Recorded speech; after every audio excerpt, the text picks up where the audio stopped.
Well, most of the time around Western Washington, we're searching for sunshine, but tonight you might want to search for the moon because we're going to have a total lunar eclipse tonight. This will be the first one in about 3 years. Unfortunately, we also have a lot of clouds that are going to be around. However, unlike last night when it was raining the entire night, it looks like there'll be a lot of breaks in the overcast, and you will have a chance maybe to look up and look between the clouds and actually see that lunar eclipse. Now, just a quick review. If you recall back last April, or actually a year ago, April, we had the solar eclipse that moved through here. And in the case of a solar eclipse, it's basically the shadow of the moon being cast on the Earth, which is fairly small. The moon's fairly small, so it doesn't give a really, really big shadow. A lunar eclipse is where the shadow of the Earth is projected onto the moon, and that totally engulfs the moon. The difference is, in the case of a solar eclipse, you can see on the satellite image, only a small portion of the Earth at one time is underneath that shadow. So you have to be in a certain place at a certain time in order to see the total solar eclipse.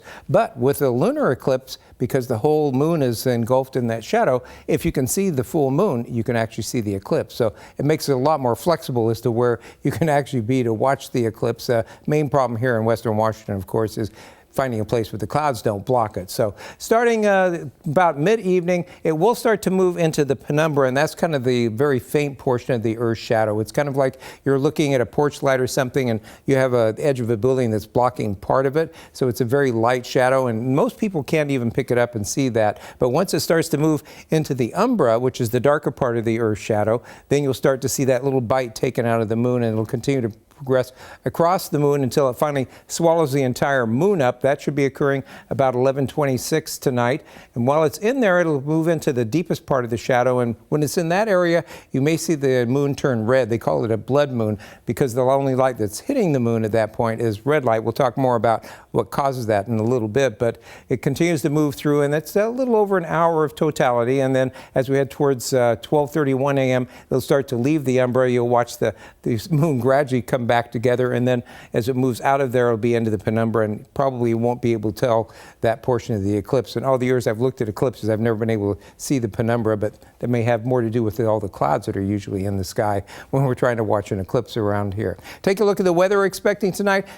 Not as bad as it could be. Last night would have been really tough. It was cloudy and rainy all night. Tonight, we're going to still have a few showers around, especially before midnight. Mainly north. I think we're going to have a little bit of a convergence zone. Right now, it looks like it should be north of Everett, but you know, it can move around. But as we head towards midnight in the wee small hours, it does look like there should be fewer showers and more breaks in the overcast. So you should have a chance to actually see between the clouds. And temperature is not all that bad, mostly upper 30s and low 40s as you're out trying to see the eclipse. This is from the computer model right at midnight tonight. You can see, looking at the cloud cover here, we've got a lot of breaks, especially over towards the Kitsap Peninsula, but you're also seeing breaks elsewhere, and I'm sure there's breaks that are going to be the computer model won't pick up. You can see that convergence zone up there to the north. So you get up north of Everett, looks like towards Mount Vernon, in that area, you might have the problem with showers, but most other places, I think, probably are going to be dry during the eclipse, so that's at least one plus for it. Well, there's a lot of questions we get from viewers about some of the things associated with an eclipse. One of the most frequent ones is,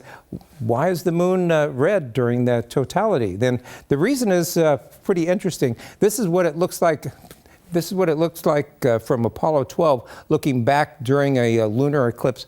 In this case, you're looking at the sun, not the sun, but the Earth, gradually covering up the sun. And you can see, the only light coming to the moon is right along this bright line. That line is actually the sunrise-sunset terminator, where the sunrises and sunsets are occurring around the world. This is a shot looking down on the sun and the Earth, and you can see that the light scatters, the blue light scatters out, just like here on Earth when we watch sunrises and sunsets. The sky oftentimes looks red. That's because the blue light's been scattered out. Well, that happens as it goes through the Earth's atmosphere and then onto the moon from the little edge of light that reaches it. And with that, that all turns into red light. That's all that's going to be hitting the moon as it moves into that umbral part of the eclipse. So if we watch that as it moves around and finally moves into the dark shadow of the Earth, it turns red. And so you can end up with the blood moon with that. What can happen sometimes, though, is if there is a lot of storminess right along the sunrise-sunset line around most of the globe, is you won't get any light really transmitted through, and you'll end up with a dark moon or a black moon, which doesn't show up at all. It's actually very hard to see. I've seen it maybe once or twice, where it just totally disappears for a while, which is kind of interesting and also fairly rare to happen. Another question I've gotten frequently is, why is the edge of the moon so sharp when it's covering up the sun, but then we get the shadow of the Earth just is not nearly as sharp? And the main reason is the fact that you're looking at just the physical edge of the moon, whereas you're looking at a shadow over here. And that physical edge, in the case of the moon, also it has no atmosphere, so there's no diffusing of the light along the edge, and so you get that very sharp image as it moves across the sun. So looking like it will be an interesting evening out there. It's kind of late. Again, things get underway a little after 10 o'clock tonight and wrap up about 10 minutes to 2 in the morning. But if you're a night owl, you want to run out maybe several times to see if you can see between the clouds. It's always really interesting, especially watching that bite being taken out of the moon as the Earth's shadow gradually eats through it. So get out there, try and stay dry if you can, and dress warmly. And if you get any really good pictures of that total eclipse, be sure to send them to king5.com, and maybe we'll get some of those on the air tomorrow. I believe it's 206-448-4545 where you can actually text those pictures. Happy eclipse hunting.